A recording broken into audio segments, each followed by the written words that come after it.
திருவண்ணாமலையில் பாஜக வேட்பாளர் ஏழுமலையை ஆதரித்து பாமக தலைவர் அன்புமணி பிரச்சாரம் மேற்கொண்டார். அதனை பார்க்கலாம். இந்த திருவண்ணாமலை மாவட்டம் அண்ணாமலையார் வாழ்கின்ற பகுதி இந்த மண். ஆனா இந்த திருவண்ணாமலை மாவட்டம் தமிழ்நாட்டில் அதிகமா கஞ்சா விற்கிற மாவட்டம் இந்த திருவண்ணாமலை மாவட்டம். திருவண்ணாமலை நகரத்தில் மட்டுமில்ல, ஒவ்வொரு கிராமத்திலும் கஞ்சா, காக்கெயின், ஹெரோயின், அபின், எல்எஸ்டி, பென்டனைல், மித்தலாம்பெட்டமின் போன்ற வெள்ளக்கார என்னென்ன போதை மாத்திரை, போதை பவுடர் பயன்படுத்துறானோ அத்தனையும் இந்த மண்ணில் கிடைக்குது. அண்ணாமலையார் வாழ்கின்ற மண். இது உங்க பிள்ளைகள், பேர பிள்ளைகள் பயன்படுத்திட்டு இருக்கிறாங்க. உங்களுக்கு தெரியவும் தெரியாது. இதெல்லாம் காரணம் இந்த மாவட்டத்தில் ஒரு அமைச்சர். யாரும் தெரியலமா? ஏவாவேலு. ஏவாவேலு இந்த மாவட்டத்தில் ஒரு அமைச்சர், தமிழ்நாட்டின் அமைச்சர். இவர் விஞ்ஞானி ஐன்ஸ்டீன் கேள்விப்பட்டிருக்கீங்களா? விஞ்ஞானி ஐன்ஸ்டைன் அவரை விட புத்திசாலி.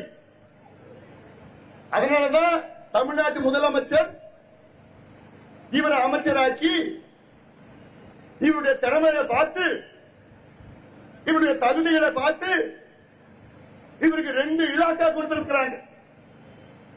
ஏன்னா ஐன்ஸ்டைனோட புத்திசாலி. இவருக்கு நெடுஞ்சாலைத்துறை அமைச்சர், பொதுப்பணித்துறை அமைச்சர், ஹைவேஸ் மினிஸ்டர், பிடபிள்யூடி மினிஸ்டர். ஏன்னா அவ்வளவு அதிபுத்திசாலியா அவர். அப்படியா? முடியாம வெக்க கேடு. இவரெல்லாம் ஒரு அமைச்சர். தமிழ்நாட்டுடைய தலையெழுத்து. இவருக்கு தெரிஞ்சது ஒன்னே மட்டும்தான், கமிஷன், கலெக்ஷன், கரப்ஷன். பணம் சம்பாதிக்கிறது மட்டும்தான் அவருக்கு தெரியும், வேற எதுவுமே தெரியாது. அவர் தான் திருவண்ணாமலை தொகுதியில திமுகவுடைய வேட்பாளர். இவரால் தான் உங்க பிள்ளைகள், பேர பிள்ளைகள் இன்னைக்கு மதுவாலையும் போதை பழக்கத்தாலையும் கெட்டு போயிட்டு இருக்காங்க. அதனாலதான் நான் சொல்றேன், தயவு செய்து மறக்காதீங்க. இந்த மாவட்டம் எப்பேற்பட்ட மாவட்டம். இந்த மாவட்டத்தில் எந்த வளர்ச்சி திட்டமாவது இருக்கா?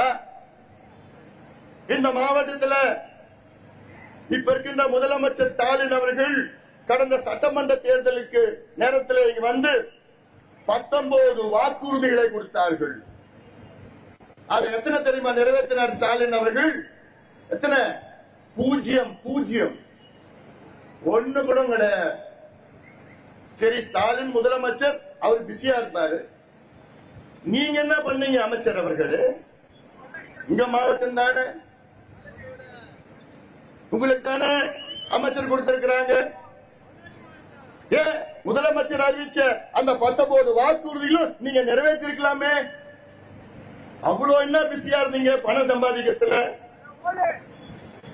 இதெல்லாம் நீங்கள் சிந்திக்க வேண்டும். இந்த தொகுதி மட்டுமல்ல, இந்த மாவட்டத்தின் மக்களே சிந்தியுங்கள். இதே அமைச்சர் தான் நமக்கு சோறு போடுகின்ற கடவுள். யாரு நமக்கு சோறு போடுகின்ற கடவுள்? விவசாயிகள். அப்படிப்பட்ட விவசாயிகளை குண்ட சட்டத்தில் போட்ட அமைச்சர் யாரு? இந்த ஏவாவேலு. 1,27,00,000 மனங்களை வென்ற தந்தி டிவி யூடியூப் சேனல். தவிர்க்க முடியாத தம்ப்நெயில்ஸ், கலக்கலான கான்டென்ட்ஸ். நீங்களும் இந்த குடும்பத்தில் இணைய இப்பவே சப்ஸ்கிரைப் பண்ணுங்க. அசுரபலம் கொண்ட எங்கள் டிஜிட்டல் கரங்களில் உங்கள் விளம்பரங்களை சேர்க்க வாட்ஸ்அப் பண்ணுங்க. 8939888378. Email advtthanditv@dttv.in.